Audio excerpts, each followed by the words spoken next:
I was a loving grandmother, the kind who spent a lifetime quietly saving money just to see her grandchildren's faces light up on Christmas morning.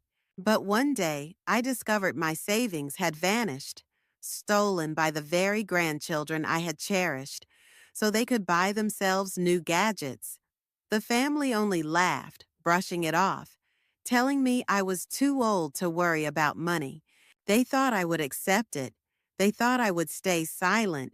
But instead, I decided to teach them a lesson. What did I do with their presents? Let's just say, my plan made them regret their betrayal and gave them a Christmas lesson they would never forget.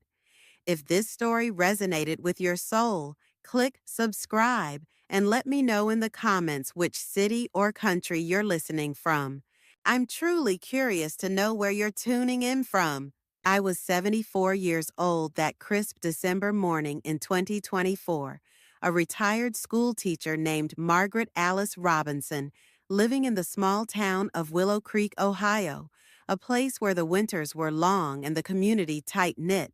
My little house on Maple Street sat at the edge of town, a quaint two-story cottage with white shutters and a wraparound porch that I'd painted pale blue the summer before. I had always loved that house.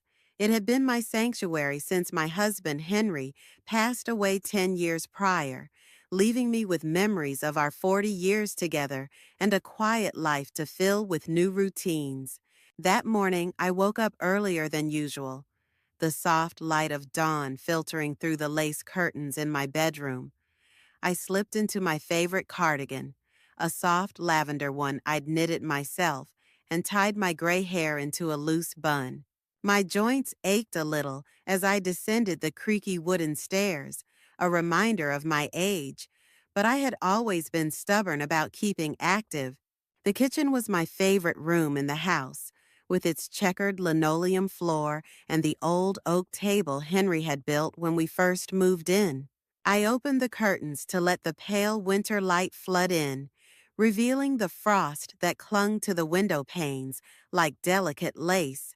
I shuffled over to the counter and started my morning ritual, brewing a pot of coffee in the same percolator I'd used since the 1970s. The rich aroma filled the air as I pulled out a mixing bowl and began preparing dough for cinnamon rolls, a recipe I'd perfected over decades. Baking had always been my way of showing love, a tradition I'd carried over from my own grandmother, who taught me how to knead dough when I was just a girl. I could still hear her voice in my head, telling me to be patient, to let the dough rise slowly for the best results. As I worked, I hummed an old hymn, Silent Night, my fingers moving with the muscle memory of countless mornings, just like this one. On the wall above the sink hung a gallery of photographs, each one a snapshot of the life I'd built. There was a black and white picture of Henry and me on our wedding day in 1965, my veil fluttering in the breeze as we smiled at each other. Another photo showed our daughter, Linda, as a toddler, her chubby hands reaching for a daisy in our backyard. But the pictures I cherished most were of my grandchildren, Sophie, who was 15, and Jake, who was 13. In one photo, taken 3 summers ago at the county fair, Sophie had her arm around Jake, both of them grinning with cotton candy smeared across their cheeks. I had taken them on the Ferris wheel that day, their laughter echoing as we reached the top, the whole of Willow Creek spread out below us like a patchwork quilt. I paused my baking to run my fingers over that photo, my heart swelling with a familiar ache. Sophie and Jake had been the light of my life since the day they were born. I remembered the late nights I'd spent rocking them to sleep when Linda was too exhausted. The afternoons we'd spent in my garden planting sunflowers, their small hands digging into the soil beside mine.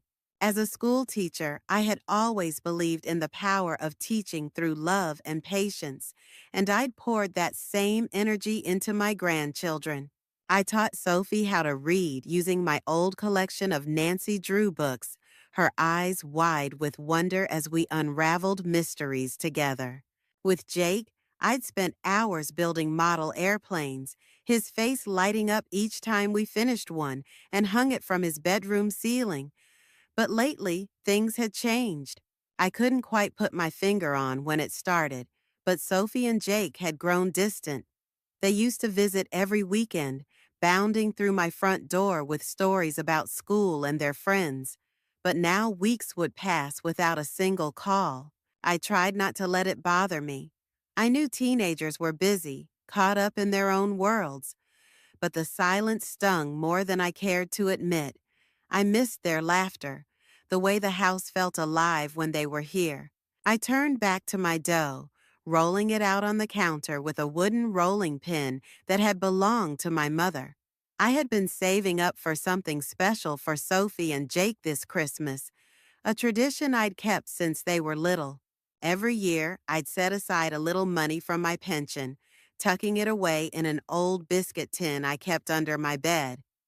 This year, I had nearly $4,000 saved up, enough to buy Sophie a tablet she'd been eyeing at the mall and Jake a skateboard. I wanted this Christmas to be memorable, a way to remind them of the bond we shared, even if they seemed to be drifting away. As I sprinkled cinnamon and sugar over the dough, I glanced out the window at the snow-dusted garden. My sunflowers had long since wilted, but the bird feeder I'd hung on the oak tree was bustling with chickadees, their tiny wings fluttering as they pecked at the seeds. I smiled, thinking of how Jake used to sit on the porch with me, counting the birds and naming them, always something silly like Mr. Feathers or Captain Beak. Those memories felt so far away now, but I held on to them tightly, hoping this Christmas would bring us closer again. I slid the cinnamon rolls into the oven, the warmth filling the kitchen as I wiped my hands on my apron. The house was quiet except for the ticking of the grandfather clock in the hallway, a steady rhythm that had kept me company through many lonely mornings. I poured myself a cup of coffee and sat at the table, watching the steam rise in lazy curls. I couldn't shake the feeling that something wasn't right, a nagging worry that had been growing for weeks. But I pushed it aside, telling myself I was just being an old fool, worrying over nothing. I had no idea how wrong I was, or how that day would change everything. I had just finished cleaning up the kitchen that chilly December afternoon in 2024, the scent of freshly baked cinnamon rolls still lingering in the air of my small home.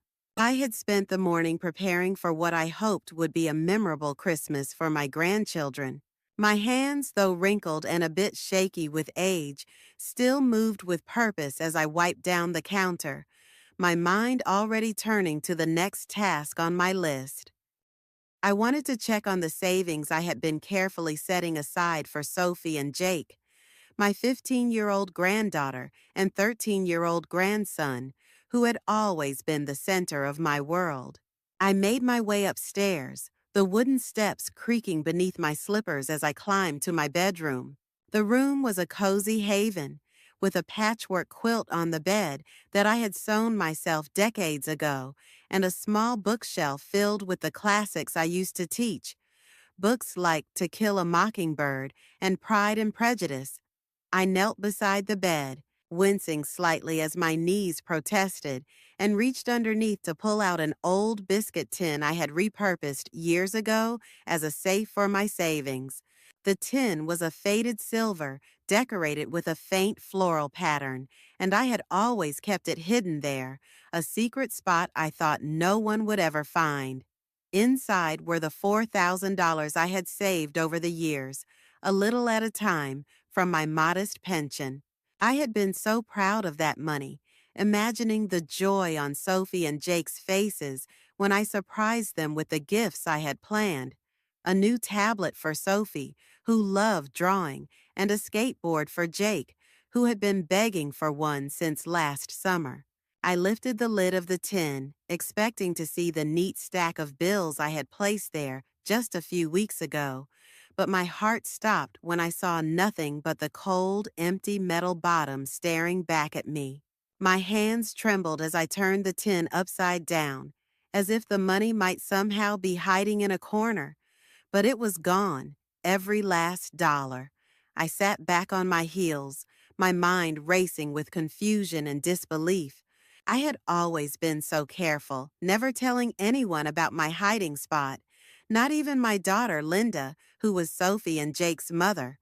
But then a memory surfaced, sharp and unwelcome, of the previous weekend when Sophie and Jake had come over under the pretense of helping me decorate the house for Christmas. I had been so happy to see them that day, their rare visit filling my quiet home with the sound of their footsteps and the faint buzz of their teenage energy. Sophie had been scrolling on her phone, her long brown hair falling over her shoulder as she sat on my couch, while Jake had been rummaging through the pantry, claiming he was looking for snacks. I had been in the living room, stringing lights on the small Christmas tree I had bought, when I noticed Jake wander upstairs for a moment. I hadn't thought much of it at the time. He often liked to explore the house, poking around in the attic or looking at the old model trains Henry and I used to collect. Sophie had even asked to borrow one of my recipe books, saying she wanted to try baking cookies for a school event, and I had happily obliged, pulling out my worn binder of handwritten recipes. They had stayed for a few hours, helping me hang a few ornaments before leaving abruptly, claiming they had plans with friends. I had waved them off from the porch, my heart warm with the hope that they were finally starting to reconnect with me. But now, as I sat on the floor of my bedroom with the empty tin in my lap, that warmth turned to ice. I realized with a sinking dread that they must have found the tin while I was distracted. The thought of my own grandchildren stealing from me felt like a knife twisting in my chest. I had raised them with love, spent countless afternoons reading to them, baking with them, teaching them right from wrong, or so I thought. I remembered the way Sophie used to curl up beside me on the couch, her head on my shoulder as I read her fairy tales, and how Jake would follow me around the garden, asking endless questions about the flowers. They had been such sweet children, but somewhere along the way, they had changed, and I hadn't wanted to see it until now. I forced myself to stand, my legs shaky as I made my way to the phone on my nightstand. I needed answers, and I needed them now. I called Linda, my fingers fumbling with the buttons as I waited for her to pick up. When she finally answered, I could hear the noise of her busy household in the background, dishes clattering, the TV blaring, and I got straight to the point, asking if she knew anything about the missing money. There was a long pause on the other end, and then Linda sighed, her tone dismissive as she admitted that Sophie and Jake had taken the money. They had wanted new gadgets. Sophie had her eye on a pair of wireless earbuds, and Jake wanted a video game he'd been talking about for weeks.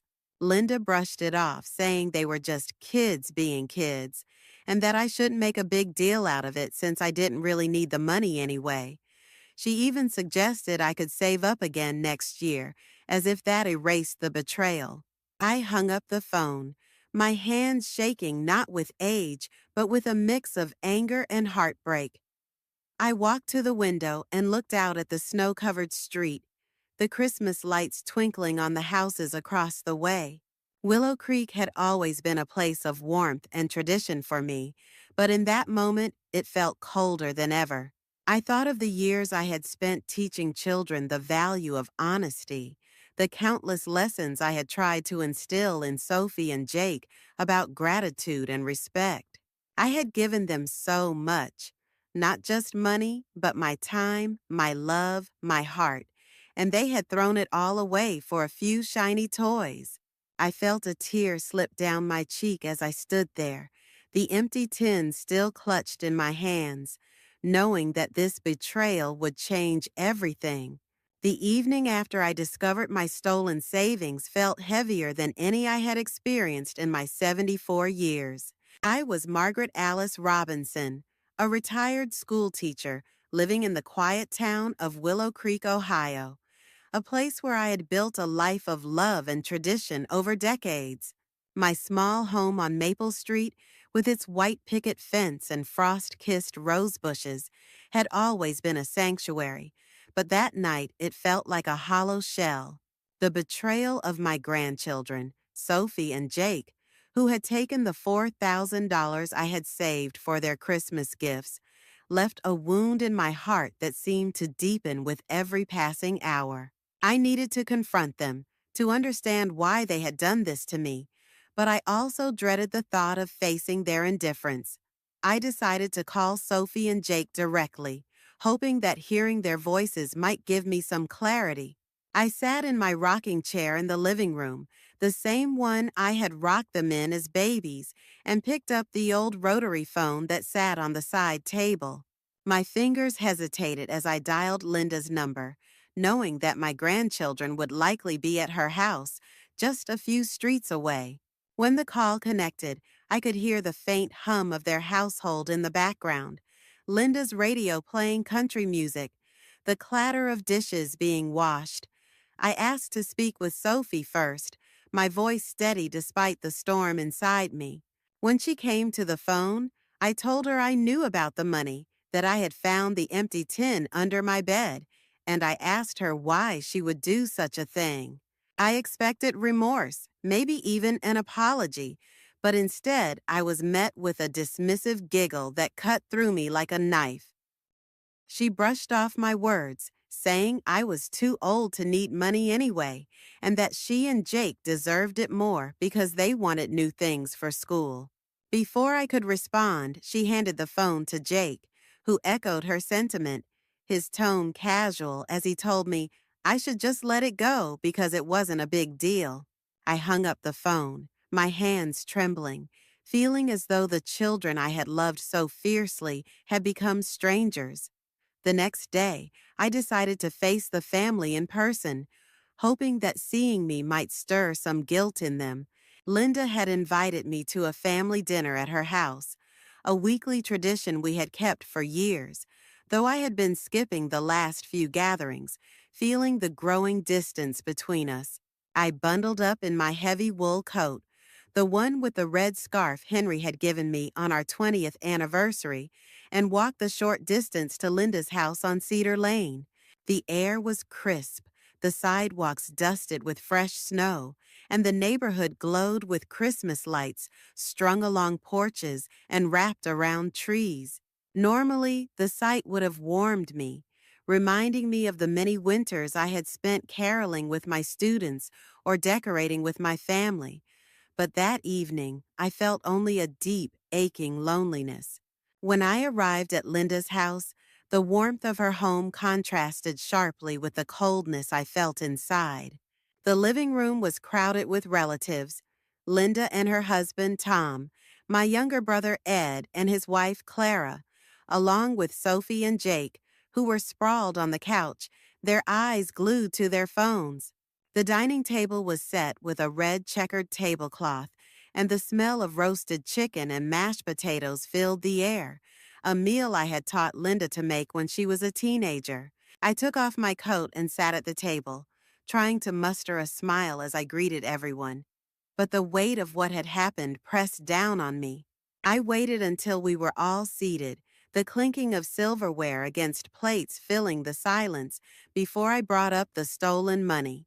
I explained how much it had hurt me, how I had saved that $4,000 over years to give Sophie and Jake a special Christmas, and how their actions had broken my trust. I had hoped for understanding, for someone to take my side, but instead I was met with a wall of indifference.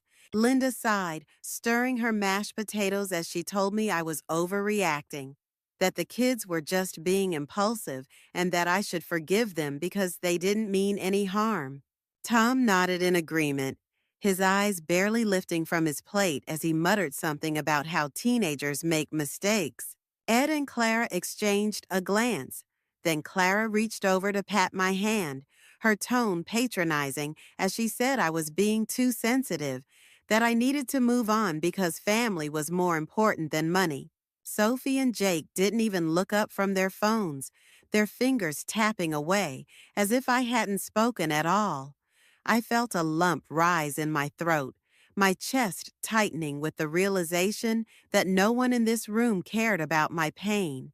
They had all chosen to side with the children, dismissing my feelings as if I were a foolish old woman who didn't matter.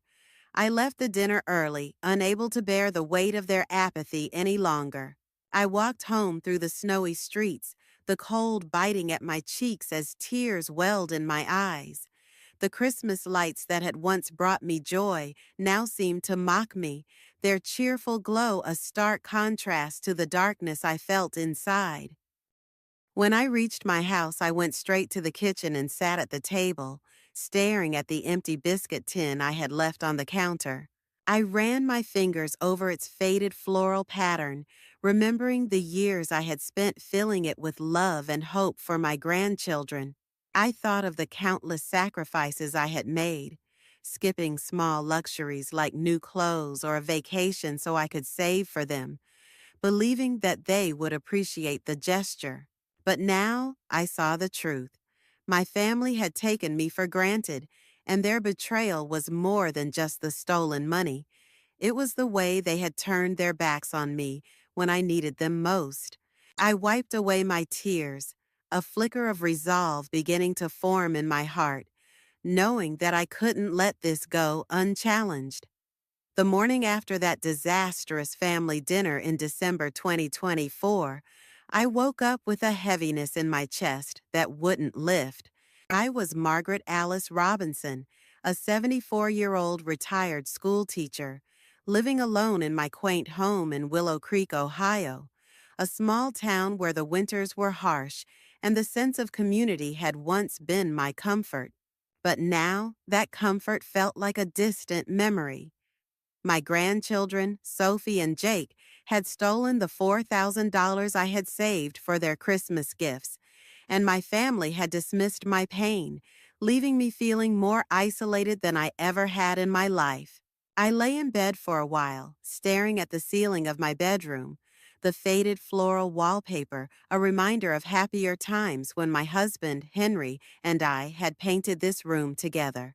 The ache of betrayal gnawed at me, but as the first light of dawn crept through the lace curtains, I knew I couldn't let this go. I had to do something.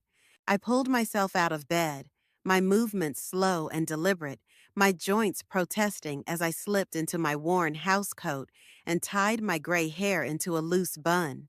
I shuffled downstairs to the kitchen, the heart of my home, where the air still carried the faint sweetness of the cinnamon rolls I had baked a few days earlier. The kitchen was my sanctuary, with its old oak table and the shelves lined with jars of homemade jam, each one labeled in my careful handwriting: strawberry, raspberry, peach. I had always found solace in this room, in the act of creating something with my hands, but that morning the space felt hollow. I brewed a pot of coffee, the familiar gurgle of the percolator the only sound in the quiet house, and sat at the table with a steaming mug, trying to make sense of the storm inside me. I couldn't stop thinking about the gifts I had bought for Sophie and Jake, the ones I had planned to give them on Christmas morning. They were stored in the hall closet, wrapped in bright red and green paper with little snowflake patterns, each package tied with a ribbon I had curled myself.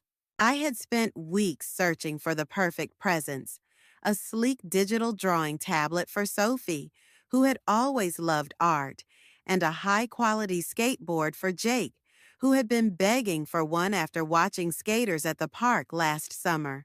I had saved for years to afford those gifts, carefully setting aside small amounts from my pension, sacrificing little luxuries like new shoes or a trip to the city so I could see the joy on their faces.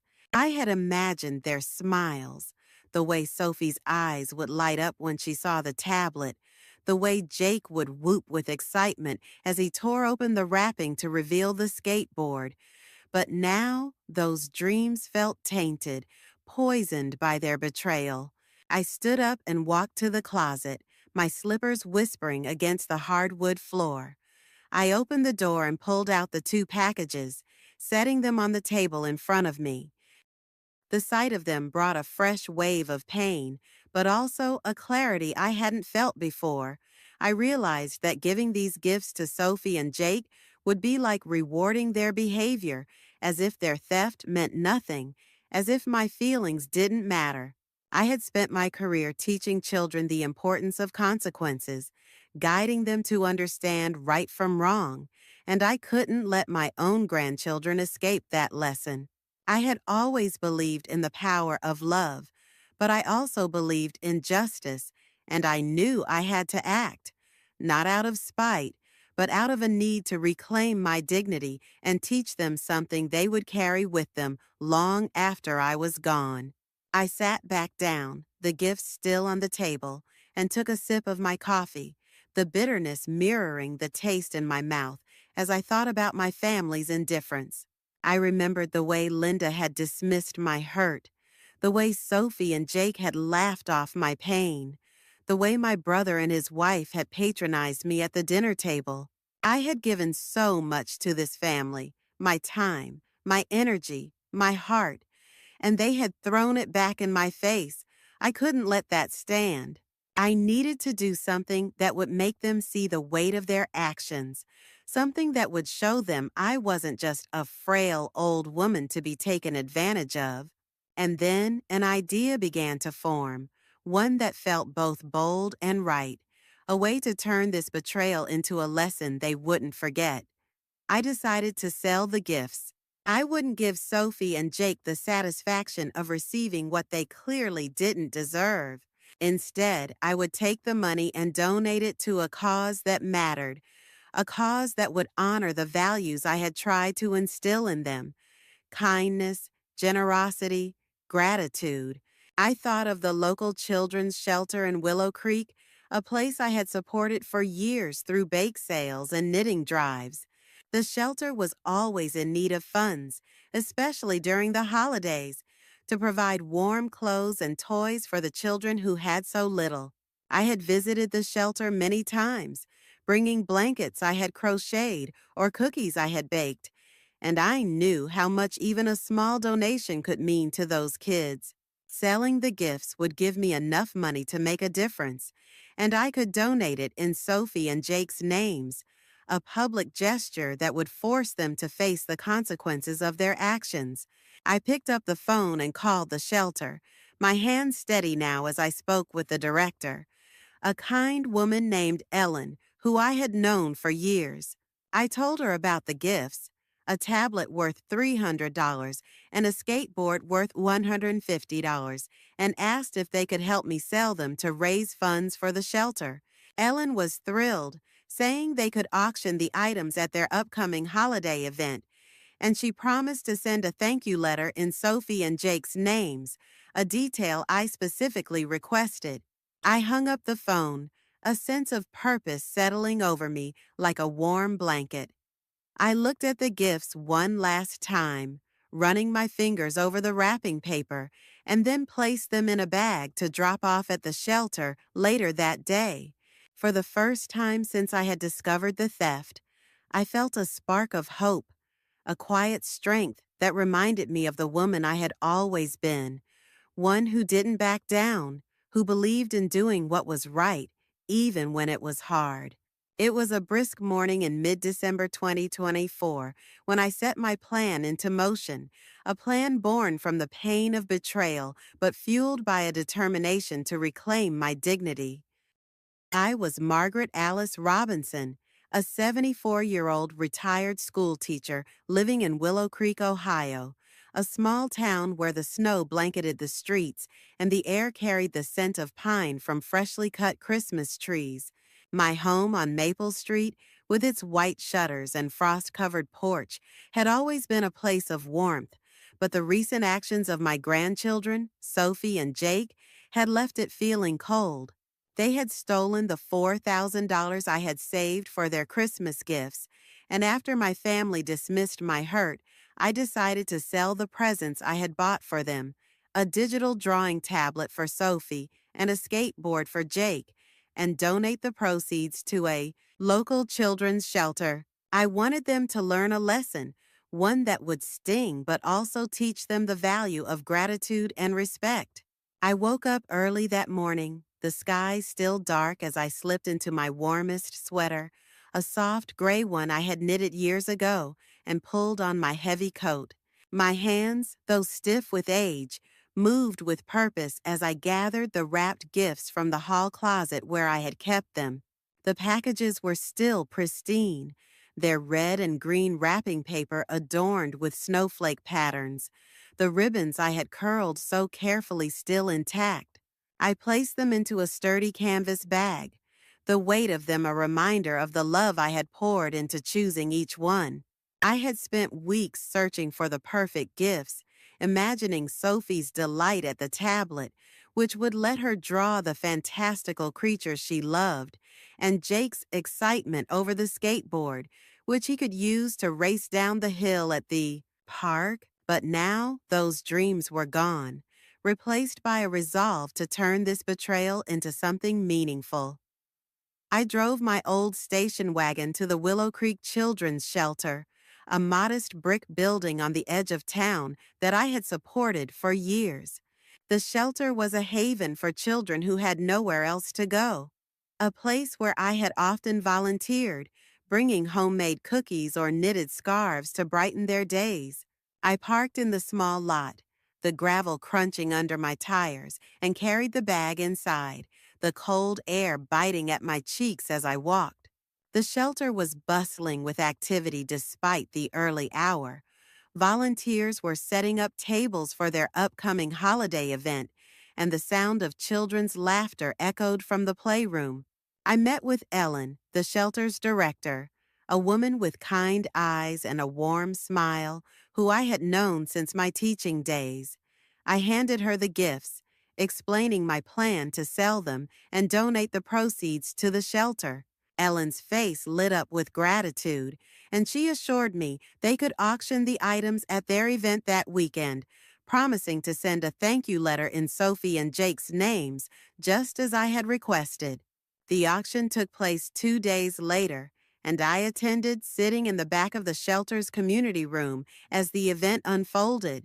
The room was decorated with paper snowflakes and strands of tinsel, and a small Christmas tree stood in the corner, its lights twinkling softly. I watched as the tablet and skateboard were presented to the crowd, the auctioneer describing them with enthusiasm while volunteers held them up for all to see. I felt a pang of sadness as I saw the gifts I had chosen with such care being passed to strangers, but that sadness was quickly replaced by a sense of purpose. The tablet sold for $320, and the skateboard went for $180, bringing in a total of $500 for the shelter. I smiled quietly to myself, knowing that the money would buy warm coats and toys for the children who needed them most.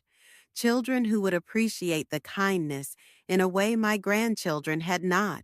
Back at home, I spent the next few days keeping myself busy, finding solace in the familiar rhythm of my routines.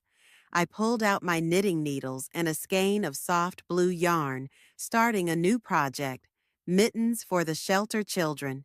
I sat by the window in my living room, the winter light casting long shadows across the hardwood floor, and worked steadily, my fingers moving with the muscle memory of countless projects. Outside, the snow fell gently, covering the garden where I had once planted sunflowers with Sophie and Jake, their small hands digging into the soil beside mine. I thought of those memories as I knitted, but I also thought of the letter that would soon arrive at Linda's house, the one thanking Sophie and Jake for their generous donation. I imagined their faces when they opened it, the confusion and frustration they would feel, and I felt a quiet satisfaction knowing they would finally face the consequences of their actions. I also baked a batch of gingerbread cookies, shaping them into little stars and decorating them with white icing, a task that filled my kitchen with the warm scent of molasses and spices. I packaged the cookies in small tins, tying each one with a red ribbon, and set them aside to bring to the shelter later that week. I wanted to do more, to give more, because helping the shelter children had reminded me of why I had become a teacher in the first place, to make a difference, to show kindness, to teach through love. I looked around my home, at the photographs on the walls and the Christmas tree I had yet to decorate, and felt a spark of hope. I was taking back control, turning my pain into something good, and as I knitted and baked, I began to feel a lightness I hadn't felt in days. I knew the hardest part was still ahead, the moment when Sophie and Jake would learn what I had done.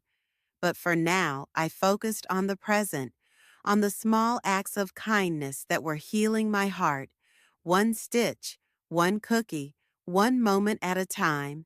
It was Christmas Eve 2024, and the air in Willow Creek, Ohio, was thick with the scent of pine and the glow of holiday lights that adorned every house on Maple Street, including my own.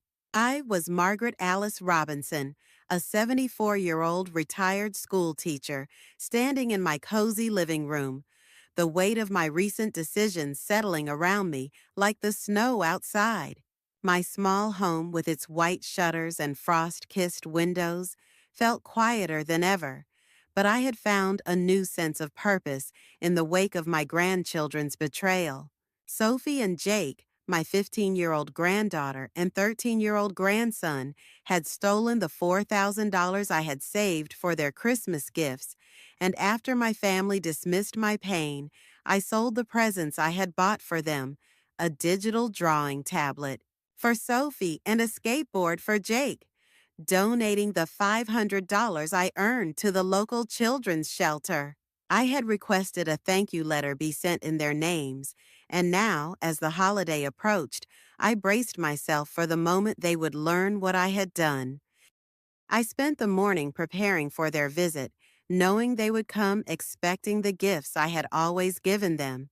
I decorated my small Christmas tree, a modest fir I had bought from the lot in town, stringing it with the same ornaments I had used for decades, glass baubles that shimmered in the light, tiny wooden angels I had painted with my late husband, Henry, and strands of silver tinsel that caught the glow of the fireplace. I set out a plate of sugar cookies I had baked the day before, their edges dusted with red and green sprinkles, and brewed a pot of hot cocoa, the rich aroma filling the kitchen. My home looked festive, but my heart was a tangle of emotions. Part of me longed for the Christmases of years past, when Sophie and Jake would race through my door, their laughter filling the house, but another part of me knew those days were gone. I had placed 2 envelopes on the coffee table, each containing the thank you letter from the shelter, addressed to Sophie and Jake, and I waited, my hands folded in my lap, for the inevitable confrontation.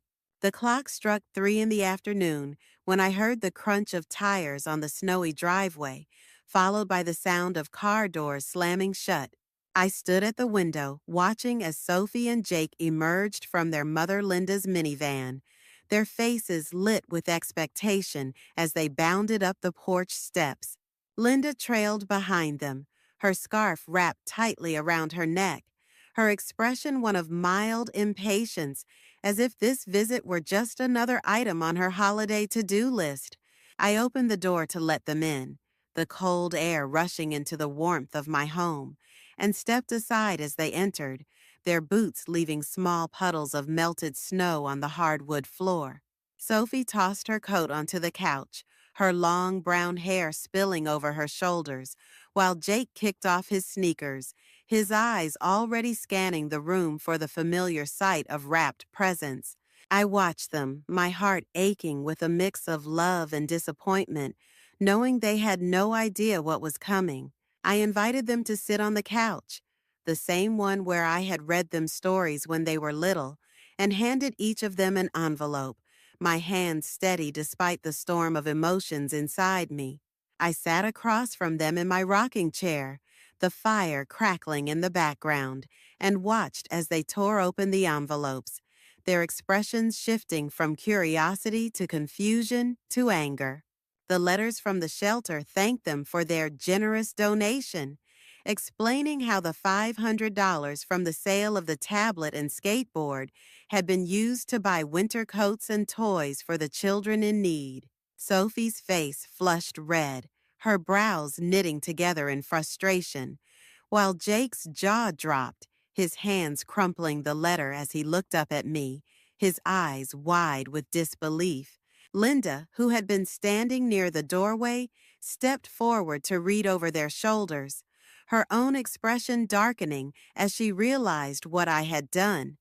The room erupted into chaos, the warmth of the holiday atmosphere shattered by their reactions. Sophie threw the letter onto the floor, her hands clenched into fists, her voice rising in a way that made my heart sink. She accused me of ruining their Christmas, saying I had no right to sell their gifts, that I was being cruel and unfair. Jake joined in, his tone sharp as he tossed his letter aside, claiming I had embarrassed them by donating in their names, that I should have just forgiven them because it wasn't a big deal.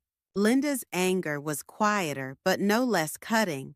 She crossed her arms, her lips pressed into a thin line, and told me I had gone too far, that I was punishing the kids for a mistake and making the whole family look bad.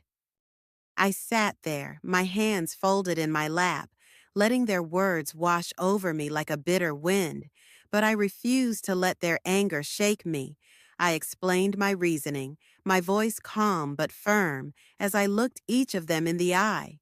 I told them that they had stolen from me, not just money but my trust, and that I couldn't let that go without consequences. I reminded them of the years I had sacrificed to save that money, of the love I had poured into choosing those gifts, and how their actions had broken my heart. I said that the shelter children deserved the money more, that they would appreciate the kindness in a way Sophie and Jake clearly did not. I suggested they leave if they couldn't accept what I had done, my words hanging in the air like a challenge. Sophie stormed out first, grabbing her coat and slamming the door behind her, followed by Jake, who muttered something under his breath as he shoved his feet into his sneakers. Linda lingered for a moment, her eyes searching mine, but she said nothing more before following her children out into the snowy evening, the door closing with a soft thud that echoed in the now silent house. I sat back in my chair, the fire casting flickering shadows on the walls, and let out a long breath I hadn't realized I was holding. The plate of cookies sat untouched, the cocoa growing cold in its pot, and the Christmas tree lights seemed to glow a little dimmer. I felt a pang of sadness for the family I had lost, for the grandchildren who had once been my joy, but I also felt a quiet strength, a certainty that I had done the right thing. I had stood up for myself, something I hadn't realized I needed to do until that moment, and as I watched the snow fall outside, I knew that this Christmas, though painful, was the beginning of a new chapter for me.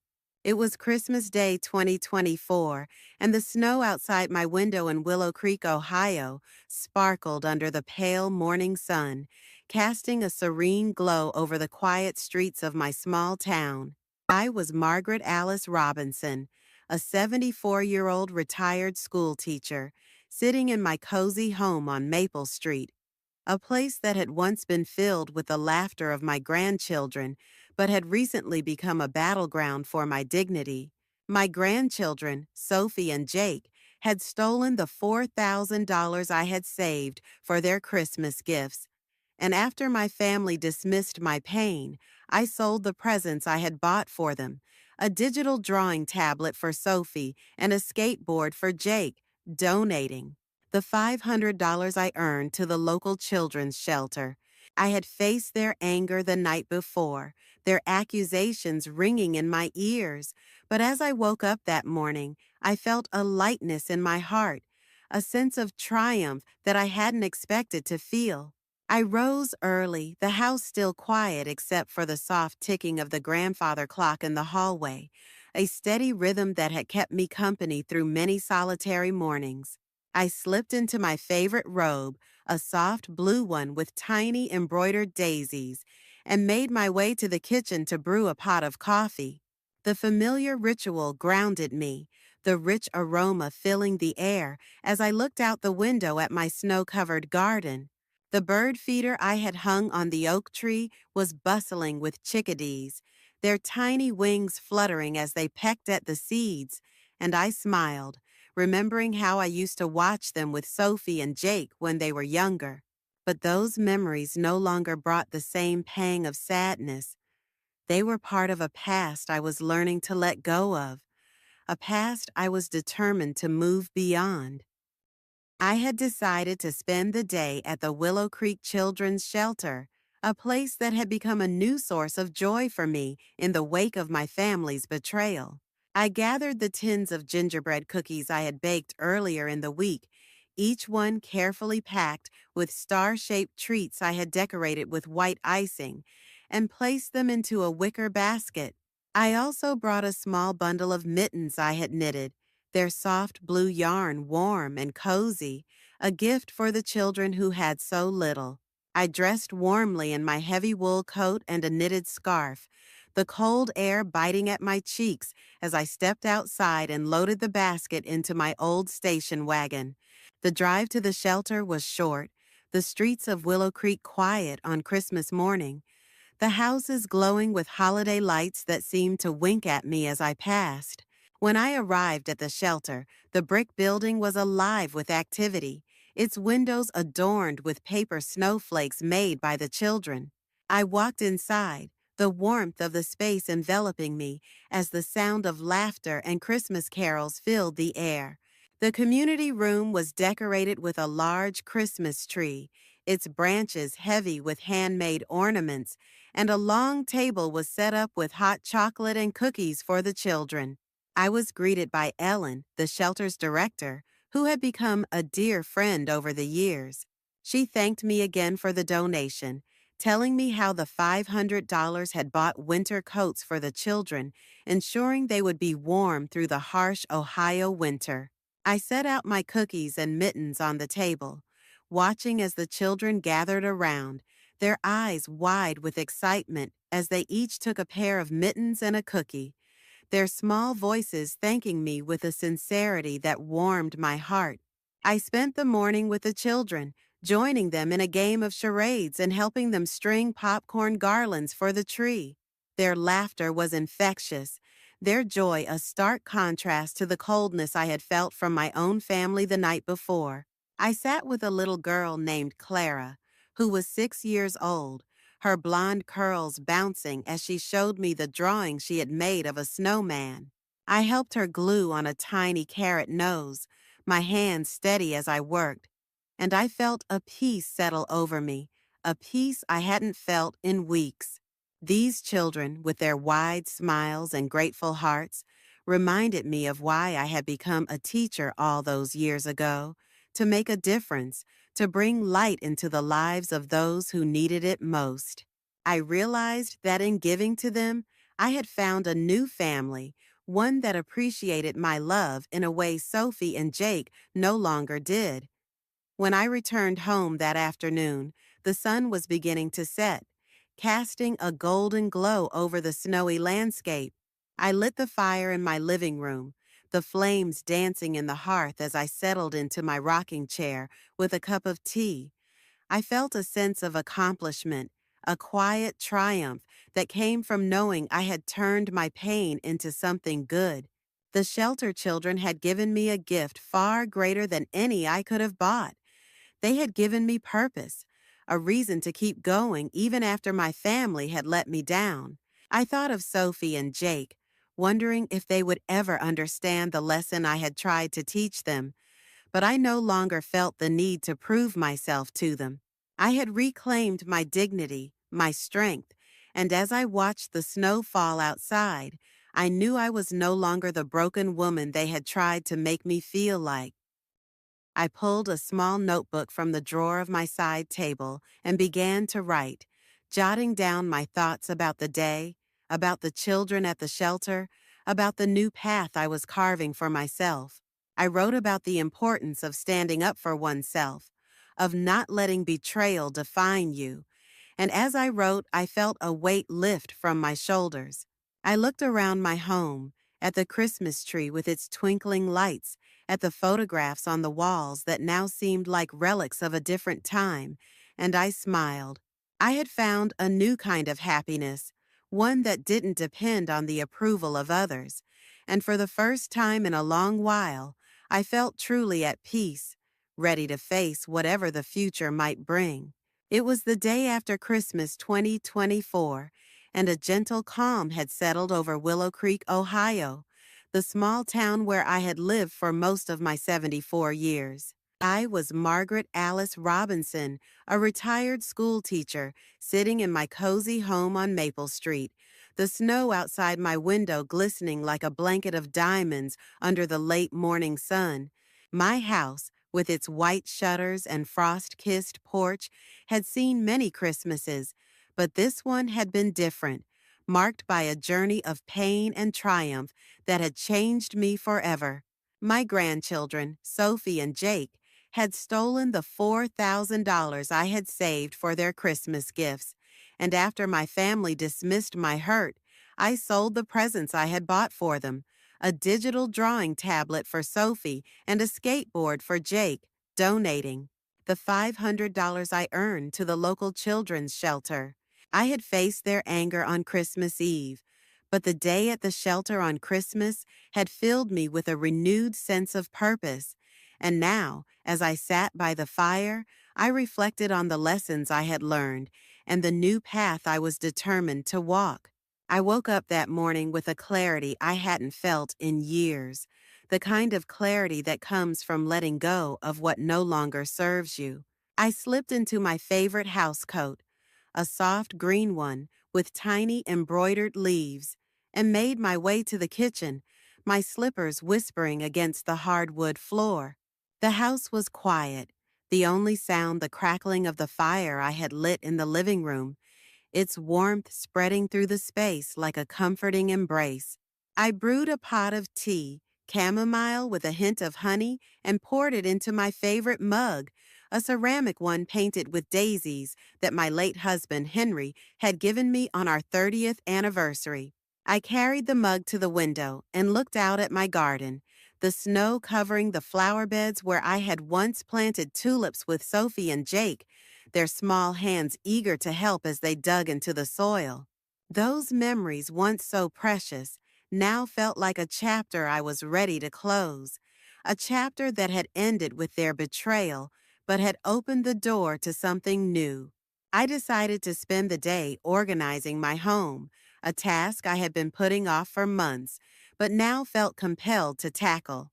I started in the living room, pulling down the old photographs that lined the walls, the ones that captured happier times with my family.